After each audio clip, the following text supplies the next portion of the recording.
EAIC tercemar kerana isu integriti.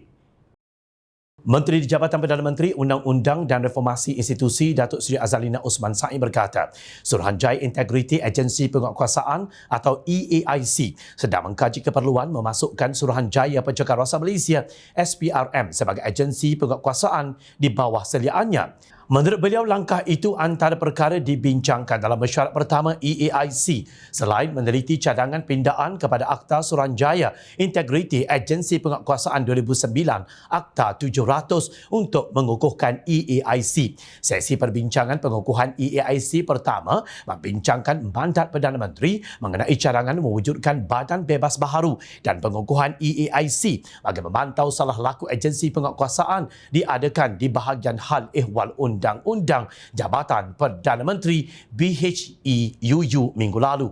Antara perkara yang dibincangkan adalah penubuhan jawatan kuasa pro tim yang dipersetujui oleh Jemaah Menteri pada 19 April 2023 yang mana jawatan kuasa ini akan meneliti beberapa cadangan pindaan kepada Akta 700 dan mengkaji memasukkan SPRM di bawah seliaan EAIC, katanya dalam satu kenyataan.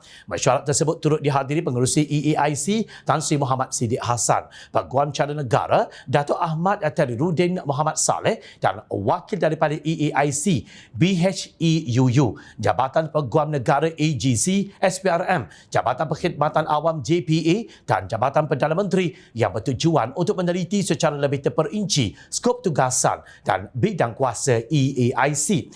EAIC ditubuhkan melalui Akta 700 yang diwartakan pada 3 September 2009 dan mula berkuasa pada 1 April 2011. Pada masa ini terdapat 21 agensi penguatkuasaan yang disenaraikan di bawah jadual Akta 700 dan pemakaiannya kepada SPRM dikecualikan melalui peruntukan di bawah subsection 1/5 Akta 700. Tegasnya, Azalina berkata Kerajaan Perpaduan Pimpinan Perdana Menteri Datuk Seri Anwar Ibrahim amat komited dalam mewujudkan sebuah badan benar-benar bebas yang mempunyai kuasa kawalan tata tertib efektif dan berkesan untuk menyemai serta meningkatkan integriti dalam kalangan pegawai penguatkuasa dan agensi penguatkuasaan. Sebelum ini pada 28 Mac, Anwar menjelaskan di Dewan Rakyat bahawa lebih baik badan bebas mengambil tindakan menyiasat semua aduan terhadap agensi penguatkuasaan seperti Polis, SPRM, Jabatan Immigration dan Jabatan Kastam. Jom Channel mengalu-alukan pendirian Perdana Menteri dan berharap Malaysia berjaya mencatatkan Indeks Persepsi Rasuah CPI dan Barometer Rasuah Global GCB yang setaraf dengan negara-negara maju yang lain. Tetapi usaha ini tetap dilihat tercemar jika Muhammad Siddiq masih lagi dipertanggungjawabkan sebagai pengerusi EAIC setelah pengakuan tergemparnya bahawa beliau menerima bayaran RM30,000 sebulan pada 1 Julai 2010 hingga 23 Jun 2012 sebagai ahli Lembaga Penasihat One Malaysia Development Berhad 1MDB atas lantikan bekas Perdana Menteri Datuk Seri Najib Razak tanpa melakukan apa-apa pekerjaan. Ketika itu beliau adalah Ketua Setiausaha Negara KSN yang sering bercakap tentang integriti, tetapi rupa-rupanya cuma telunjuk lurus ke linking berkait. Muhammad Siddiq merupakan saksi pendakwaan ke-19 beranggapan pelantikannya sebagai ahli Lembaga Penasihat 1MDB hanya untuk menambah pendapatannya sebagai KSN yang dianggap tidak setimpal oleh Najib. Berbagai pihak melahirkan rasa terkejut dengan pengakuan Siddiq. Ada yang mahu menyasar, ada yang mahu beliau memulangkan kembali imbalan yang diberikan oleh 1MDB. Pada 11 Jun 2022, Ketua Setiausaha Negara KSN Tan Sri Muhammad Zuki Ali dilaporkan berkata pihaknya sedia memberi kerjasama bagi membantu siasatan kes yang membabitkan Muhammad Siddiq. Kita mahu dapatkan butiran mengenai perkara itu terlebih dahulu. Saya tak dapat lagi buat masa ini.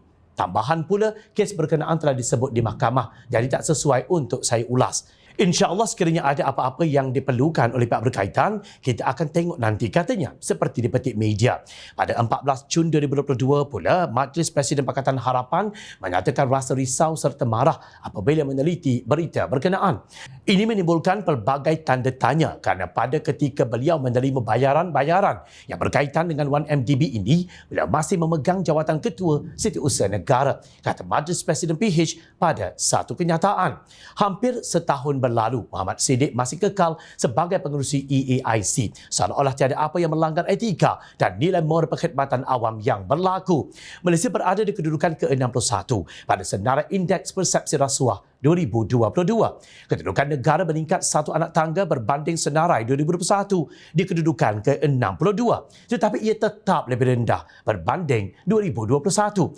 Menurut Transparency International, skor rasuah Malaysia telah menurun kepada 47 daripada 100. Antara fungsi EAIC ialah untuk memastikan mutu penguatkuasaan yang berintegriti dan cekap dalam kalangan pegawai penguatkuasa dan agensi penguatkuasaan. Seminggu berlalu sejak cakap-cakap hendak memasukkan SPRM di bawah kawalan EAIC, tetapi tiada perkembangan baharu. Muhammad Siddiq, tercemar integritinya itu, masih berada di sana. Percayalah, ramai tokoh lain yang jauh lebih layak mengetuai EAIC berbanding beliau. Gagasan Malaysia Madani akan tercemar jika pihak yang menerajui agensi yang mengawal SPRM dipertikaikan integritinya. Ingat, rakyat sentiasa memerhati